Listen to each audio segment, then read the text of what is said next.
अस्सलामुअलैकुम। आज हम शुरू करेंगे हमारी तीसरी नज़म ज़मीन करबला। ज़मीन करबला से मुराद है ऐसी सरज़मीन जो मसाइब व आलाम से भरी हो, मतलब बहुत सारी तकलीफ़ों वाली मुराद करबला। इसके शायर वहीद अख्तर है। उन्होंने इस नज़्म में करबला में होने वाली मुसीबतों और तकलीफ़ों के बारे में बयान किया है, किस तरह करबला की ज़मीन पे वाक़यात जो पेश आए थे उसके बारे में उन्होंने बताया है। ये ज़मीन करबला एक मरसिया है, जैसे कि मैंने पहले भी आप लोग को बताया था कि बहुत सारे असनाफ़ होते हैं नज़्म के, हमद, नात, मरसिया, रुबाई, गज़ल। वैसे ये एक मरसिया है, मरसिया जिसमें कोई तारीख़ी वाक़ये के बारे में बयान किया जाता है। अब उर्दू में मरसिया की दो किस्में हैं, एक होता है करबलाई मरसिया और एक होता है शख्सी मरसिया। दो मरसिया है, एक करबलाई और एक शख्सी। शख्सी मरसिया वो होता है जिसमें किसी शख्स के बारे में पूरी तरह से बयान किया जाए, और करबलाई मरसिया वो होता है जिसमें करबला के बारे में बयान किया जाए। तो ये मरसिया करबलाई मरसिया है, क्योंकि इसमें करबला में होने वाले वाक़ये को खूबसूरती से बयान किया गया है। वहीद अख्तर ने अपने अंदाज में इस नज़्म में बयान किया है। अब मरसिए के अज्जा, मरसिए के जो मरसिया होता है उसमें भी बहुत सारे एक कंटिन्यूएशन होता है और एक अज्जा होता है, उस हिसाब से मरसिए को लिखा जाता है। तो मरसिए के चंद अज्जा होते हैं जो झेल के मुताबिक है। नंबर 1, चेहरा। सबसे पहले अज्जा है मरसिए का चेहरा। चेहरा मरसिए की तमहीद है, इसमें अमूमन मनाजिर फितरत को बयान किया जाता है। अब स्टार्ट होता है चेहरा से, तमहीद होता है मरसिए के स्टार्टिंग में, मतलब मनाजिर फितरत को, उसके बारे में हल्की सी झलक दी जाती है स्टार्टिंग में। नंबर 2, सरापा। इस जुज़्म में करबला के किरदारों का सरापा बयान किया जाता है, मतलब पूरी तरह से किरदारों को सरापा में बयान किया जाता है। पहला जुज़ पूरा करेंगे हम चेहरा, हल्की सी झलक थोड़ा सा बता के उसके बारे में, फिर दूसरे पे आएंगे सरापा, फिर पूरी तरह से सारे किरदारों को उसमें बयान किया जाएगा। फिर तीसरा, रुखसत। इस हिस्से में करबला के किरदारों की मैदान जंग की तरफ रवानगी का जिक्र होता है। अब इसमें करबला के किरदार जो मैदान जंग की तरफ जाते हैं उनकी रवानगी को बयान किया जाता है, वो किस तरह से आगे बढ़ते हैं करबला के मैदान की तरफ। धीरे धीरे देखो, अज्जा ऐसे होते हैं जो वो पूरे मरसिए में कंपलसरी शामिल होना चाहिए, बिना अज्जा के मरसिया कंप्लीट नहीं होगा। धीरे धीरे एक जुज़ को पूरा करने के बाद दूसरे जुज़ पे, फिर दूसरे जुज़ से तीसरे जुज़ से, ऐसे ही आराम आराम से सारे के सारे, कितने जुज़ है इसके अंदर, 8, इस 8 को पूरा करना पड़ता है मरसिए के अंदर। एक एक जुज़ को पूरी तरह से कंप्लीटली अदा किया जाता है, उसके बाद पूरा करबलाई मरसिया तैयार होता है। अब चौथा है आमद। इस हिस्से में अहले बैत रसूल सल्लल्लाहु अलैहि वसल्लम के मैदान करबला में पहुंचने की रुदात बयान की जाती है, मतलब जो थे साथी वो सब किस तरह मतलब करबला में जाते हैं, उन सब की पूरी रुदात बयान की जाती है आमद में। पांचवा, रजस। मैदान जंग में अपने आबा व अजदाद की बहादुरी और उनकी जुरात व कमालात को फ़ख्रिया अंदाज में बयान करने को रुजस कहते हैं।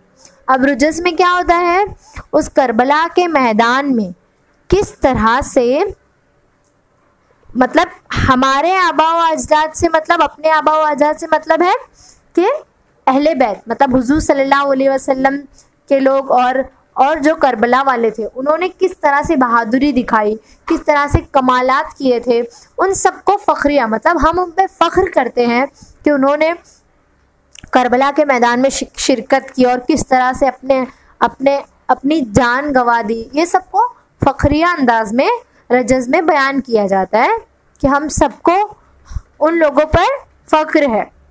अब रज़म, मैदान करबला में हुई जंग के अहवाल इस हिस्से में बयान किए जाते हैं। अब रज़म में मैदान करबला में किस तरह जंग हुई थी वो सारे हालात को रज़म में कवर किया जाता है। अब शहादत, यहाँ दुश्मनों से लड़ते हुए अहले बैत की शहादत का जिक्र होता है। उन्होंने किस तरह शहादत पाई। अब शहादत से मुराद होता है कि जो अपने लोग होते हैं वो जंग में लड़ते लड़ते शहीद हो जाते हैं, तो उन्हें शहादत, उनकी शहादत का जिक्र होता है फ़ख्र से, किस तरह वो दुश्मनों से लड़ते लड़ते शहीद हो गए। अब बैन में लास्ट शहीदों की नाशें देखकर अहले क़ुराबत शहीद होने वाले पर अपना दुख का बयान करते हैं। अब शहीदों को देखकर अहले क़ुराबत शहीद होने वाले पर अपने दुख का बयान करते हैं, मतलब किस तरह से जो दूसरे लोग थे जो शहीद नहीं हुए थे, जो थे वो शहीद होने वाले पर अपने दुख का इजहार करते हैं। ये जो 8 अज्जा है मरसिए के, नंबर 1 से स्टार्ट होकर नंबर 8 तक, धीरे धीरे पूरे मरसिए में इन सब को कवर करना बहुत ज़रूरी है। चेहरा कवर होता है सबसे पहले, थोड़ी सी हल्की सी झलक बताई जाती है चेहरे में। उसके बाद सरापा, उसमें पूरे के पूरे किरदारों का जिक्र होता है। फिर उसके बाद रुखसत में वो किस तरह मैदाने जंग की तरफ रवाना हुए थे वो बताया जाता है। फिर आमद, उसमें अहले बैत जो रसूल अकरम सल्लल्लाहु अलैहि वसल्लम के मैदान करबला में जो पहुँचते हैं उसकी रुदात बयान की जाती है। रुदात से मुराद किसी भी वाक़ये को पास्ट टेंस में बयान करना, मतलब वो हो चुका है उसके बारे में बताना, इसे रुदात कहते हैं। कोई भी रुदात हो सकती है, जैसे कि आप लोग भी रुदात बयान कर सकते हो कि हमने हमारा टीचर्स डे किस तरह सेलिब्रेट किया। अब ये आप किसी को बताओगे तो वो आप हो चुका में बताओगे ना, कि एक दिन ऐसा था, 5 सितंबर का था, हमने ऐसा ऐसा किया, ये हुआ, ये हो चुका है। जो चीज़ हो चुके में आप बताओगे उसे रुदात कहते हैं। अब रजज़ में बताया मैंने आबा व अजाब की बहादुरी के बारे में बताना है। उसके बाद में रज़म में सारे के सारे मैदान जंग के हालात को बताने हैं। फिर शहादत, किस तरह शहीद हुए, और फिर उन शहीदों पर अपना दुख बैन में बताया जाता है। इन 8 अज्जा को आपको अच्छी तरह से याद करना है, क्योंकि ये आ सकता है कि मरसिए का चौथा अज्जा कौन सा है और मरसिए का 8वां अज्जा कौन सा है, रज़म किसे कहते हैं, रजज़ किसे कहते हैं, आमद में क्या होता है। समझ में आ रहा है आप लोग को? तो ये मरसिए के अज्जा को हमने देख लिया। और मरसिए के मरसिया 2 किस्म का है, पहला शख्सी और दूसरा करबलाई। शख्सी में किसी शख्स के बारे में ये पूरा बताया जाएगा, और फिर दूसरा करबलाई। ठीक है, अब ज़मीन करबला की तरफ बढ़ते हैं। पहली बात, तारीख़ी किताबों के मुताले के दौरान अक्सर लड़ाइयों और जंगों के हालात हमारे सामने आते हैं। उस वक्त हमारे जहन में ये सवाल पैदा होता है कि ज़माने में जंग व जदल के हालात हर दौर में क्यों पैदा होते हैं। दरअसल नेकी और बदी, हक व बातिल की कशमकश हर ज़माने में जारी रहती है। इक़्तिदार और मुल्क गिरी की हवस हुक्मरानों को जुल्म व सितम पर उकसाती रहती है। उसे रोकने के लिए हर दौर में कुछ लोग हक का साथ देने ज़रूर आते हैं। अब इसमें बताया जा रहा है कि किस तरह अगर आप तारीख़ी मुताले, मतलब आप अगर कोई भी किताबों को उठाकर देखोगे, उसके बारे में आप पढ़ोगे, तो आपको ये एहसास होगा कि हर जगह लड़ाई जंग यही सब क्यों होता था। जो भी आप तारीख़ में जाओगे, उसे खोद कर निकालोगे, तो आपको यही फील होगा कि बार बार जंग और लड़ाई ही क्यों होती थी। ऐसा इसीलिए ये हमारे जहन में सवाल तो आएगा ही, ऑफ कोर्स आता ही है। ऐसा इसलिए क्योंकि अगर दुनिया में अच्छाई है तो साथ ही साथ बुराई भी है, अगर दुनिया में इंसान है तो शैतान भी है। इसीलिए पहले के ज़माने में तो वैसे भी दीन और ईमान था नहीं। कुछ लोग थे जो इस्लाम फैलाने जाया करते थे, उन लोगों के पास जहाँ पे ज़रा भी दीन नहीं था।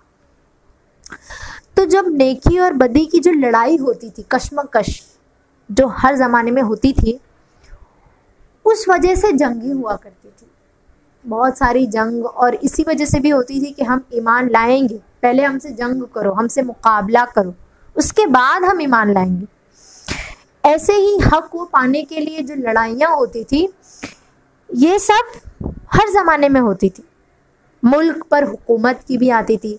देखो इसमें बताया है, इक़्तिदार और मुल्कगिरी की हवस हुक्मरानों को जुल्म सितम पर उकसाती थी कि जुल्म सितम होते थे इंसानों पर, और उसे रोकने के लिए हर दौर में कुछ लोग हक का साथ देने ज़रूर आते थे। कभी ना कभी अच्छाई को बुराई पर भारी पड़ना ही है, कितनी भी बुराई क्यों ना हो, एक ना एक दिन एक छोटी सी अच्छाई उन सारी बुराइयों पर ज़रूर भारी पड़ती है। कुछ वो सारे जो लोग थे जो जंग वगैरह करते थे, वो लोग भी कभी ना कभी ईमान लाए हैं इतना सब करने के बाद। क्यों? क्योंकि अल्लाह ने उन सब बंदों को ज़मीन पर उतारा था कि वो सब जाकर ईमान की दौलत सबको दे, लेकिन वो डायरेक्टली एक्सेप्ट नहीं करते थे। वो बहुत सारे जंग करते थे, बहुत सारी मुश्किलात वो पैदा करते थे। जैसे मैंने पिछले सबक में आपको बताया था ताइफ के लोगों का, किस तरह से उन लोगों ने जुल्म किया था हुजूर सल्लल्लाहु अलैहि वसल्लम पर। क्या वो लोग डायरेक्ट ईमान लाए थे? नहीं। इसी तरह हर दौर में होता था, अच्छाई और बुराई के बीच में बहुत सारी जंग होती है, और हमेशा स्टार्ट में बुराई ही भारी रहती है, लेकिन एंड हमेशा अच्छाई के साथ होता है। आगे बढ़ते हैं अगले पैराग्राफ में। वाक़या करबला भी इसी किस्म का एक सानहा है। अब करबला का जो वाक़या है वो भी इसी किस्म का है। अच्छाई और बुराई के दरमियान लड़ाई हुई थी, जिसमें हक व इंसाफ की हिफाजत करते हुए रसूल अकरम सल्लल्लाहु अलैहि वसल्लम के नवासे हुसैन रज़ी अल्लाह शहीद हो गए। अब उस करबला के वाक़े में जब लड़ाई हुई थी तो उसमें हुजूर सल्लल्लाहु अलैहि वसल्लम के नवासे, दो नवासे थे हुजूर सल्लल्लाहु अलैहि वसल्लम के, एक हज़रत हुसैन और हज़रत हसन। हज़रत हसन भी शहीद हुए थे, लेकिन वो करबला में नहीं हुए थे। करबला में शहीद होने वाले हज़रत हुसैन रज़ी अल्लाह अन्हु थे। उर्दू शायरी में वाक़या करबला मरसिए का एक अहम मौजू रहा है। अब अगर मरसिए का नाम आता है तो सबसे पहले दिमाग में जाता है वाक़या करबला, वो सबसे अहम मौजू है मरसिए का। करबला का जो वाक़या था बहुत दर्दनाक वाक़या था। अगर आप लोग इसके बारे में डीप में पढ़ोगे ना तो पता चलेगा किस तरह से एक एक चीज़, इसमें तो शॉर्ट में बताया है, लेकिन उसके बारे में अगर आप लोग को मोर एकदम डिटेल में जानना है तो आप लोग पढ़ोगे तो आप लोग को पता चलेगा किस तरह से करबला में वाक़या पेश आया था, एकदम दर्दनाक। ज़ेल का मरसिया जदीद शायर वहीद अख्तर ने अपने मुनफरद अंदाज में कलमबंद किया है। ये करबलाई मरसिए की एक मिसाल है। अब जो जदीद शायर मतलब आजकल के शायर वहीद अख्तर ने अपने मुनफरद मतलब छोटे से एकदम अंदाज में बताया है। इसमें करबलाई मरसिए की एक किस्म है, मैंने बताया ना, शख्सी मरसिया और करबलाई मरसिया। करबलाई मरसिए की एक किस्म ये नज़्म खुद है। इस मरसिए में मज़कूरा वाक़े से पहले हुआ ये कि कूफे के लोगों ने खत लिखकर हज़रत हुसैन रज़ी अल्लाह को मदीने से कूफे बुलाया। उन्होंने वादा किया कि हम आपसे बैत कर लेंगे और यजीद से मुकाबला करेंगे। अब कूफे के जो लोग थे वो हज़रत हुसैन को ख़त लिखकर वहाँ बुलाते हैं और बोलते हैं हम आपसे बैत कर लेंगे, मतलब हम आपके साथ हो जाएंगे, आपसे हाथ मिला लेंगे और यजीद से मुकाबला करेंगे। अब यजीद उस दौर का बहुत ख़तरनाक इंसान था, वो बहुत शैतानी तरीक़ों पर चलता था, मतलब तो वो यजीद से मुकाबला करने के लिए तैयार होते हैं, ऐसा वो ख़त में लिखते हैं। और हज़रत हुसैन उस वादे के भरोसे पर कूफे की तरफ रवाना हुए सब लोगों के साथ में। उनके साथ उनके ख़ानदान के 72 अफराद थे, जिनमें औरतें, बच्चे, बूढ़े सभी शामिल थे। जब यह काफ़िला इराक़ में दरियाए फ़ुरात की एक नहर के पास पहुंचा तो यही सबके क़याम के लिए खेमे लगा दिए। अब इसके आगे से बताया गया है इस नज़म में कि जब वो ख़त मिलता है उन्हें कूफे के लोगों का, जो आप हुसैन रज़ी अल्लाह को धोखे से बुलवाते हैं, वो बोलते हैं कि हम यजीद से मुकाबला करेंगे, लेकिन वो लोग झूठ बोलते हैं और हुसैन रज़ी अल्लाह को धोखे से बुलाते हैं सब लोगों के साथ, ताकि उन पर जुल्म कर सके। तो सारे लोग, बहुत सारे अफराद, 72 लोग, औरतें, बूढ़े, बच्चे, सबके साथ में वो कूफे की तरफ जाते हैं। दरियाए फुरात, एक नहर बहती थी दरियाए फुरात, उसके पास वो क़याम करते। लेकिन एक दिन ऐसा आता है कि वो दरियाए फुरात का पानी किसी को नसीब होने नहीं देता है। वो यजीद, इतना बड़ा दरिया था, उसका पानी हर इंसान पीता था, घोड़े, चरिंद परिंद, जानवर, हर कोई। लेकिन अहले बैत हज़रत हुसैन रज़ी अल्लाह के साथी और उन्हें ज़रा भी पानी मैसर नहीं हुआ। करबला, जब करबला का नाम जहन में आता है ना, तब एक बोलते हैं ना, एक रिमाइंड मिल जाता है कि पानी किस तरह से करबला के लोगों को पानी नहीं मिला था, वो पानी के लिए तरस गए थे। लेकिन दरियाए फुरात बहता था, लेकिन फिर भी उन्हें पानी मैसर नहीं हुआ। अब आगे हम इसके आगे देखेंगे नज़म में। सबसे पहले शायर से जान पहचान कर लेते हैं। बहुत इंपॉर्टेंट होता है शायर से जान पहचान। क्यों? क्योंकि अब पहले तो ऐसा नहीं होता था इतना ज़्यादा, लेकिन अब शायर से रिलेटेड बहुत सारे क्वेश्चन पूछे जाते हैं। वहीद अख्तर 12 अगस्त 1934 को औरंगाबाद में पैदा हुए। इब्तदाई तालीम हासिल करने के बाद वो हैदराबाद चले गए, जहां उन्होंने उस्मानिया यूनिवर्सिटी से डॉक्टरेट की डिग्री हासिल की। अब वो हैदराबाद जाते हैं, वहां पर डॉक्टरी करते हैं। वो अलीगढ़ मुस्लिम यूनिवर्सिटी में लेक्चरर मुकर्रर हुए। वहीद अख्तर उर्दू के जदीद शौरा में शुमार किए जाते हैं। वो जदीद शौरा, कदीम और जदीद, कदीम मतलब एकदम पुराने शौरा और जदीद मतलब नए ज़माने के शौरा। उन्होंने सनफ़ मरसिया को नए रंग व आहंग और बुलंदी से हम किनार किया है। उन्होंने मरसिया की जो सिनफ थी उसे नए तरीके से बयान किया है, मतलब उनमें उनका अहम रोल है मरसिया को एक नया किनारा देने के लिए।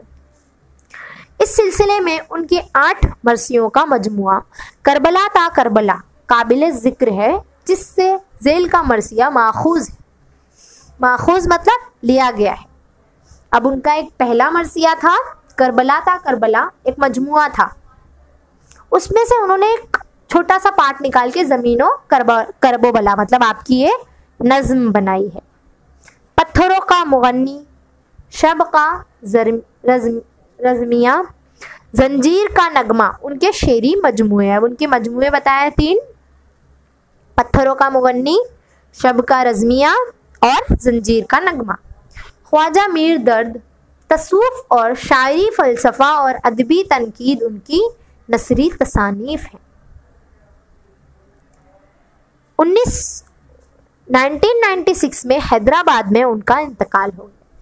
अब 1996 में उनका हैदराबाद में इंतकाल हो गया।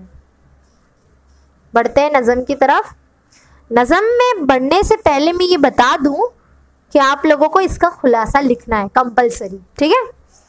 स्टार्ट करेंगे। जो पहली बात में मैंने पहला लास्ट पैराग्राफ बताया ना, ये किस तरह वो ख़त देता है, धोखे से बुलाते हैं, उसी से कनेक्ट करके आप लोगों को ये खुलासा भी करना है। स्टार्ट वहीं से करना है कि जब हज़रत हुसैन अपने काफ़िले वालों के हमरा वहाँ पर जाते हैं। समझ में आ रहा है? पहले आप लोग बताओगे कि कूफे वालों ने हज़रत हुसैन रज़ी अल्लाह को ख़त लिखा कि वादा किया था कि हम लोग यजीद के साथ मुकाबला करने में आपका साथ देंगे।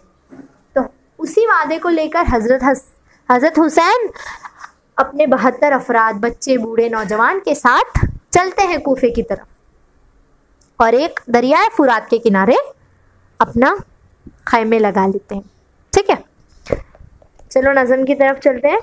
पूछा ये ज़मीं कैसी है, क्या नाम है इसका, लगता है कुछ ऐसा ये अज़ल से है शनासा, अफलाक से तारों से गुजर आए सबक पा, ये ज़र्रे हैं कैसे के कदम उठ नहीं सकता, आवाज एक आई ये ज़मीन करबो बला है, इंसान की महराज यही खाके शफा है। अब पूछा ये ज़मीन कैसी है, क्या नाम है इसका। लगता है कुछ ऐसा कि अज़ल से है ये शनासा। अज़ल मतलब शुरू से, इब्तिदा से, और शनासा जानी पहचानी। अफलाक से तारों से गुजर आए सबक पा। सबक पा मतलब हल्के कदमों से मुराद आसानी से, मतलब आसानी से। सबक पा मतलब आसानी से। अब इसमें बताया जा रहा है कि जब वो हुसैन रजी अल्लाह उस मुकाम पर पहुंचते हैं तो उन्हें ऐसा लगता है कि ये मुकाम देखा वाला है। उन्होंने अपने साथियों से इस बारे में पूछा कि ये कौन सा इलाका है। मतलब उनको ऐसा लगता है कि मैं ये जगह पे पहले भी आ चुका हूँ, एकदम जानी पहचानी जगह उनको महसूस होती है। तो उसे देखकर ऐसा लग रहा था ये पहले से हम इसे जानते हैं। उस ज़मीन पर पहुंचने के लिए बहुत तवील अरसा तय किए थे, बड़ी तेज़, मतलब बहुत तवील अरसे तक वो लोग वो ज़मीन पर पहुंचते हैं और अब हमारे कदम आगे बढ़ते ही नहीं। मतलब कि अब वो ज़मीन पे पहुंच चुके वो लोग, उसके आगे उनके कदम नहीं बढ़ रहे। मतलब यही ज़मीन है जहां हमारा मुकाम है, यही वो ज़मीन है जहां हमें पहुंचना था। समझ में आ रहा है आप लोग को कि देखो अब यहाँ पर पहले तो बताया है कि वो अपने साथियों से पूछते हैं कि लगता है कुछ ऐसा अज़ल से शनासा। वो बोलते हैं ये ज़मीन को देख के ऐसा लग रहा है कि जानी पहचानी ज़मीन है, हम ऐसे पहले भी आए हैं। अफलाक से तारों से गुजर आए सबक पा, ये ज़र्रे है कैसे कि कदम उठ नहीं सकता। मतलब आसमानों और तारों से गुजरना कोई आसान मरहला नहीं है, ये सफ़र की तवालत की एक बलीग इशारा है। मतलब इतनी दूर सफ़र से आने के बाद वो लोग वहाँ तक पहुँचते हैं। इसको एक मिसाल दी गई है अफलाक से तारों तक। मतलब जैसे आसमान से सितारों से गुजरना आसान नहीं होता, वैसे ही उतना लंबा फासला तय करके जब उन लोग वहाँ आए थे तो ये इतना आसान नहीं है। हज़रत हुसैन अपने काफ़िले के साथ मदीने से इराक़ तक एक तवील सफ़र तय करके दरियाए फुरात तक पहुँचते हैं। ये सरज़मीन हज़रत हुसैन के लिए अजनबी थी, लेकिन हज़रत हुसैन ने उस सरज़मीन में एक अजीब तरह की कशिश को महसूस किया। उन्हें लगता था कि ये मुकाम ऐसा है जो उनकी मंजिल की मकसूद है, मतलब यही उनकी मंजिल है। वहाँ की मिट्टी के ज़र्रात उनके कदमों को कुछ इस तरह पकड़ लिए थे जैसे वहाँ से कदम निकालना, जैसे वहाँ से निकलने का नाम नहीं ले रहे। मतलब एकदम वहाँ पे जम गए पैर, मतलब जो है यही है, अब हम इसके आगे नहीं जा सकते। ये शायर का ख्याल है कि किस तरह वहाँ की ज़मीन पे पहुँच के वो रुक गए थे और वहाँ पर अपना खैमा लगा लिया था। आवाज़ आई ये एक ज़मीन और करबला है, इंसान की महराज यहीं पर खाके शफा है। मतलब यही वो ज़मीन है करबला की, इतने मसाइब वाली, और यहीं पर से आपका सफ़र शुरू होता है। मतलब जवाब मिलता है उन्हें कि ये दुख और तकलीफ़ की सरज़मीन है, लेकिन इसकी खाक शिफा इंसान की महराज है। समझ में आ रहा है कि यही वो ज़मीन है, मुसीबत और तकलीफ़ की है, लेकिन इसकी खाक में, इसकी मिट्टी में बहुत सारी शिफा है। समझ में आया ये पैराग्राफ कि मैं वापस रिपीट कर रही हूँ कि जब वो वहाँ पर मुकाम तक पहुँचते हैं तो वो किसी से पूछते हैं कि ये ज़मीन देखी भाली लग रही है, ऐसा लग रहा है कि अनजानी अजनबी ज़मीन है, लेकिन ऐसा लग रहा है हम बहुत जानी पहचानी है। क्यों ऐसा लग रहा था? क्योंकि वो करबला की ज़मीन थी और वो लोग इतना तवील फासला करके वहाँ पर आए थे। जैसे कि आसमान और सितारों को पार करना मुश्किल होता है, वैसे ही वो इराक़ से मदीने से इराक़ में आए थे। वो बहुत ज़्यादा तवील फासला था। वहाँ जाने के बाद उनके कदम ही नहीं उठ रहे थे। क्यों? वो ज़मीन देखी वाली थी, करबला की ज़मीन थी, और वहाँ पे जाकर उनके पाँव जम गए। मतलब वही उनकी मंजिल, वो मुकाम थी। फिर आवाज़ आती है ये ज़मीन और करबला है, ये इंसान की मेराज है, मतलब इंसान, यहाँ की मिट्टी इंसान के लिए शिफा है। ये सुनते ही शब्बीर का अगला, ये सुनते ही शब्बीर का रुख हो गया ताबा, फरमाया के लो मिल ही गई मंजिले जाना, बांधा था इसी खाक से खूने मेरे पैमा, हमराइयों से बोले यही खोल दो सामा, ये नहर ये सहरा ये तराई है हमारी, गर फजल खुदा हो तो खुदाई है हमारी। अब ताबा से मुराद रोशन, मंजिले जाना मतलब मंजिल। अब जैसे ही वो ये सुनते हैं कि ये ज़मीन और करबो बला है, वैसे ही वो सारे लोगों को बोल देते हैं कि यही हमारी मंजिल है, अपने अपने सामान यहाँ खोल के यहीं पर खैमे डाल लो, यही हमारी मंजिल है, यही हमारा क़याम है, हम यही क़याम करेंगे। अपने सारे हमरा को ये बोल देते हैं। ये नहर ये सहरा, अल्लाह का करम ऐसा होगा कि एक ना एक दिन ये जो सारी चीज़ें हैं वो हमारे कब्ज़े में होगी, यहाँ पर हमारी खुदाई होगी, मुराद यहाँ पर हमारे कब्ज़े में होंगी ये सारी चीज़ें। इस खाक को पहचान लिया दीदावरों ने उड़ा दिया सर सजदों में आशफ्ता सरों ने। दीदावरों मतलब अक्लमंद, ने उड़ा दिया मतलब झुका दिया, आशफ्ता सरों से मुराद मुसीबत के मारे। समझा सदफ, सदफ सीप, उस दश्त को रोशन गिरोह ने। गिरोह से मुराद रोशन गिरोह मतलब मुराद रोशन किरदार वाले अच्छे इंसान। असबाब सफ़र खोल दिया हम सफ़रों ने, दरिया ने कदम चूम लिए तशना नबी से, बरपा हुए खैमे हरम पाके नबी के। तशना नबी मतलब प्यास। अब इस शेर में बताया है, इस मिसरे में बताया है पूरे बंद में कि वो खाक को वो सारे इंसान पहचान लेते हैं, वो अक्लमंद इंसान उस खाक को पहचान लेते हैं और अपने अपने सरों को मुसीबत मतलब वो मुसीबत के मारे इंसान अपने अपने सरों को झुका देते हैं और उस सदफ और उस जगह को जहाँ पे उनके साथ कितना कुछ होने वाला है वो सोच भी नहीं सकते, और उस जगह को वो सीप समझकर वहीं पर ठहर जाते हैं, अपने सामानों को खोल के वहीं बसेरा कर लेते हैं। उन्हें ये बात की खबर भी नहीं होती कि वो जगह उनके लिए दश्त है, मतलब कितनी मुसीबत है वो जगह पे उनके लिए। वो बेचारे खुदा के बंदे रोशन किरदार वाले वो इन बातों को समझते भी नहीं है। उन्हें तो लगता है वो तो सिर्फ एक वादे के लिए यहाँ पर आए थे, उन्हें लगता है ये जगह सीप है और वो अपने सामान यहीं पर खोल देते हैं।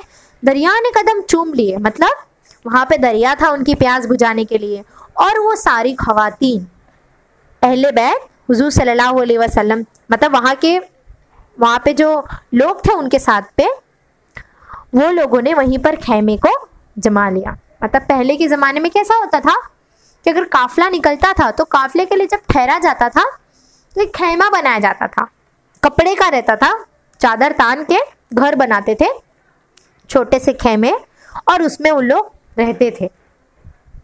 ठीक है, अगला पैराग्राफ। दम भी ना लिया था कि उमंडने लगे आदा, आदा मतलब दुश्मन, उमंडने लगे आने लगे, बुज़दिल की तरह आँख बदलने लगी दुनिया, छोटा दिले हासद की तरह हो गया सहरा, कम ज़र्फ के वादे की तरह फिर गया दरिया, गुलशन से निकाला गया फूलों का सफीना, फिर रेत पे आ ठहरा शहीदों का सफीना। अब इसमें शायर ने एक तस्वुर ख्याल किया है कि काफिले वाले अभी तक इत्मीनान की सांस भी नहीं लिए थे कि फौरन वहाँ पे दुश्मन, ऐसे लोग जो धोखाधड़ी वाले थे, जो फरेबी थे, वो लोगों ने पूरा घेर लिया उनको। जो लोग उनका साथ देने वाले थे वही लोग उनके दुश्मन बन बैठे थे, और वो लोगों ने उनको चारों तरफ से घेर लिया, सब ने उनसे आंख फेर ली थी। वो सहरा वो सब उन्हें छोटा नजर आने लगे, सब तरफ से दुश्मन, पूरी तरह से उन लोग बेचारे बन गए थे, कोई वहाँ पर कुछ कर नहीं सकता था, सब तरफ से दुश्मन हो गए थे और उन्हें पूरी तरह से घेर लिया था उन लोगों ने। वादे से जो फिर गए थे, उन्होंने वादा किया था ना वो यजीद वो उनका साथ देंगे, लेकिन वो उनके साथ नहीं देते हैं। अगला, जब कस्ब की बईत से किया सदक से इनकार, सौदागर खूं जिस्म पे सजने लगे हथियार। सदक से इनकार से मुराद है यहाँ पर वादे से फिर जाना। बईत से मुराद अमीर, मतलब इस्लामी कानून के मुताबिक किसी को अमीर मानने का अहद। सौदागर खूं जिस्म पर सजने लगे हथियार, मैदान में लगे इसलहे जंग के अंबार। इसलहे जंग मतलब जंग के हथियार।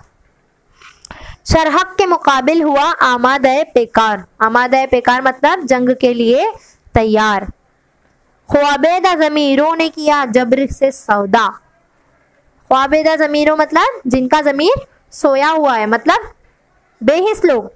बेदारिये ईमान से किया सब्र से सौदा।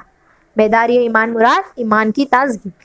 अब इस शेर में शायर बता रहा है कि जब हजरत हुसैन रजी अल्लाह अन्हु ने यजीद के साथ बैत करने से इनकार कर दिया, मतलब उसके साथ सौदा करने से इनकार कर दिया, तो यजीद के सिपाही ने अपने जिस्मों पर आलात हर्ब सजाकर मैदान में उतर आए।